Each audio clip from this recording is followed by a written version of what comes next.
Hello, welcome to our presentation. I'm Abdullah Erkam Arslan, and Ali and Giray are my group members.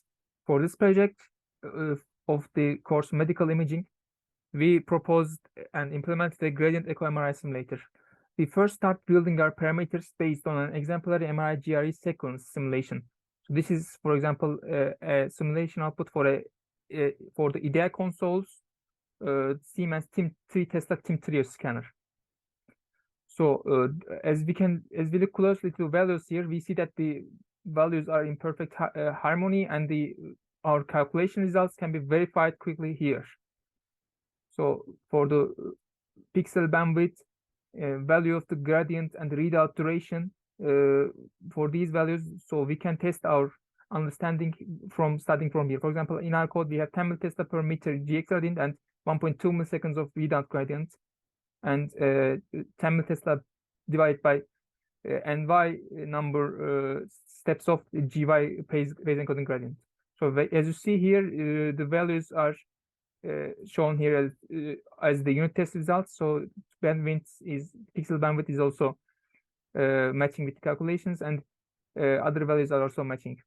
So what are we trying to do here? So we model complex numbers as our rotating spins. So we have a matrix of spins in our hands of ny cross nx for our purposes.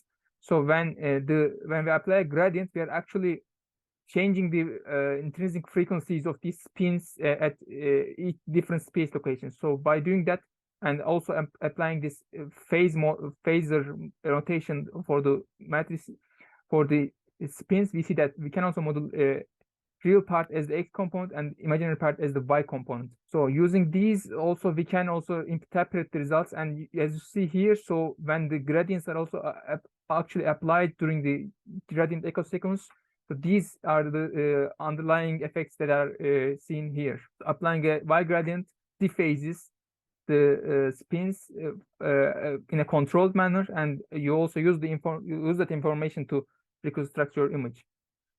So by using this, we also get inspired from the PulseX example plots, which is a pulse development environment, getting more widely used nowadays. So this is the, for example, trajectory plot for a K space, and we also did the similar thing, tracing x and kx and ky spaces traces, and also showed them on our plots. And the timing diagram of the sequence is also generated and shown here, for example.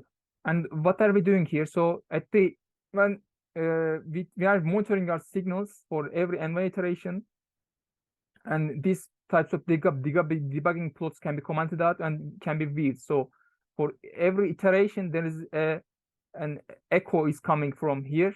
And also we also implemented for a better realism, we also implemented downsampling factor to upsample the samples and then make a downsampling during readout interval. So in that way, we are actually making the simulator more realistic, and also can carry the Larmor frequency embedded in it. So as a result, so for example, this is the heart of the code here. As you see here, the spins are evolving in at different time steps according to the applied gradient values. So any example imaging result is shown here, a T1 weighted image where CSF is suppressed because it is high T1, it recovers slower, and also the K space acquisition results are shown here in a logarithmically scaled manner. And also T2 weighted image is also tested and given here. And also the K space is also shown here. For example, at the middle of the iterations, you see there's a big peak as shown here. For example, this is the peak of the DC component coming as our signal. For example, this is the photon density image where we choose a low T value and high TR value. So in that way, we get the no T2 and T1 weighting effect, only the proton density based weighting effect here. So we also can simulate our results based on just changing a flag here, switch the dataset, and also simulate although slower here because of the large matrix size, we can also simulate the data set of brain web in our simulator. On the other method, on another subject, we also in here we also use a SNR calculation method based on Nema's described method here, where we take ROIs outside the object and inside the object and divide them to each other to get SNR value under different inputs of noise. So let's get to the demo now. For the demo part, let's run the code for a T2 weighted case.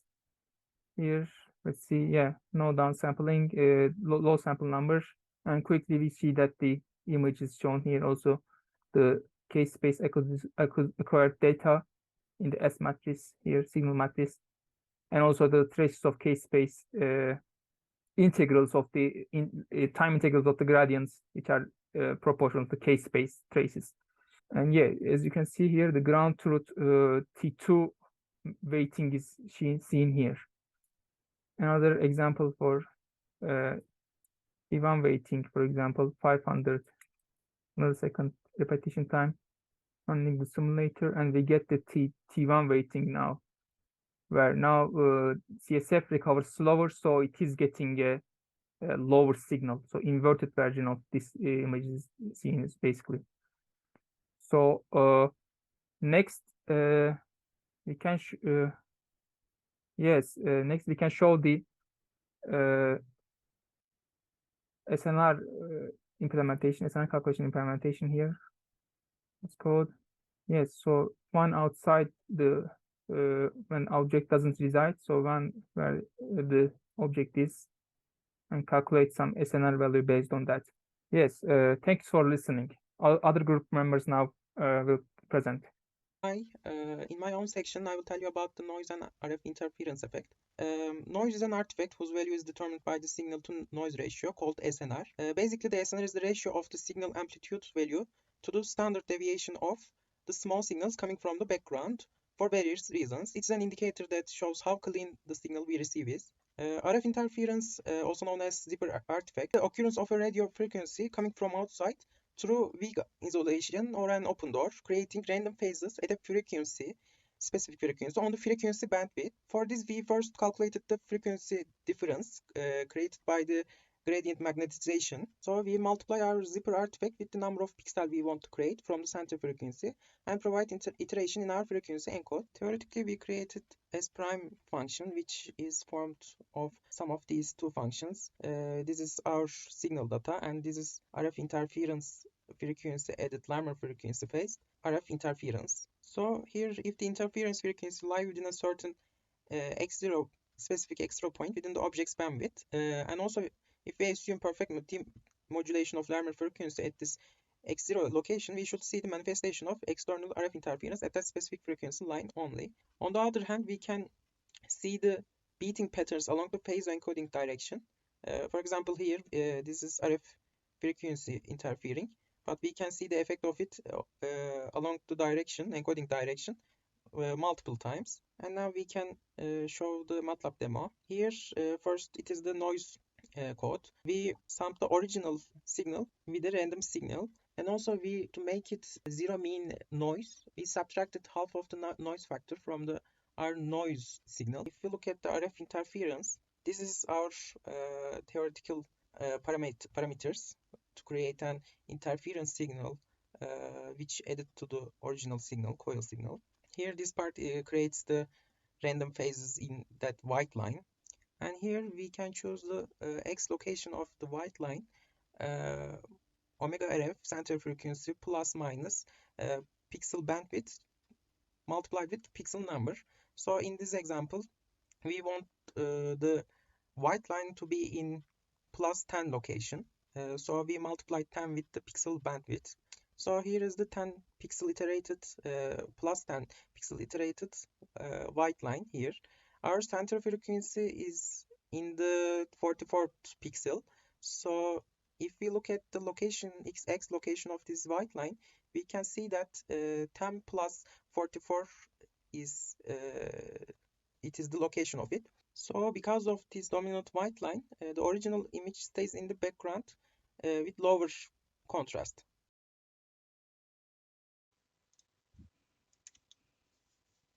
Okay, for this assignment, my main job was to build the T1 mapping and T2 mapping functions for the project in MATLAB. Let's start with T1 mapping. For T1, two T1 weighted images with different TR values are taken using the simulator. We gave the second image a particularly high TR value for it to provide us a basis and reduce error in calculations that will arise from the division. Because we saw that this division increased the error percentage. So based on this, we decided that TR2 must be bigger than 5 times T1 to neglect the denominator altogether. We then extracted T1 based on the above final equation and called the ellipse function which is given in homework 3. We performed the same averaging for the ground truth maps and compared the results. The appendix section of the report shows the detailed results with a comparison to ground truth maps. Now let's look at for T2. Two T2 weighted images with different TE values are taken using the simulator. The T2 weighting effect in theory is well defined as shown in the below equation. You can see the equation here.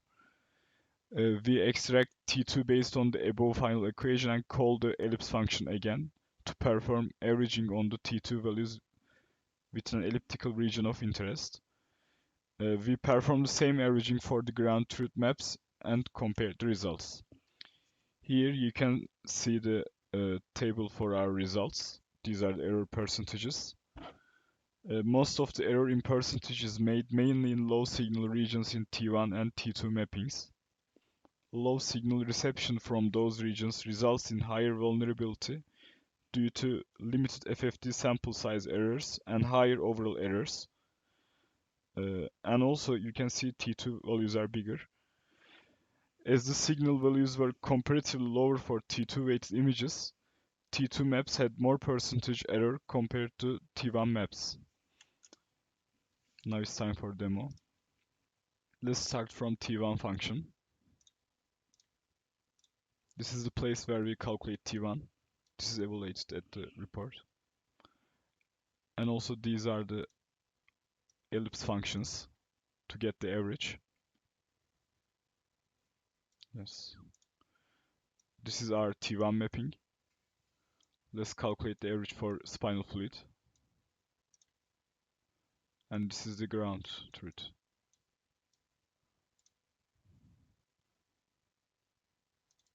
You can see the calculated values here. Now let's look for the T2. This is the T2 function. And these are our ellipse functions. Okay. Again, calculating the average for spinal fluid.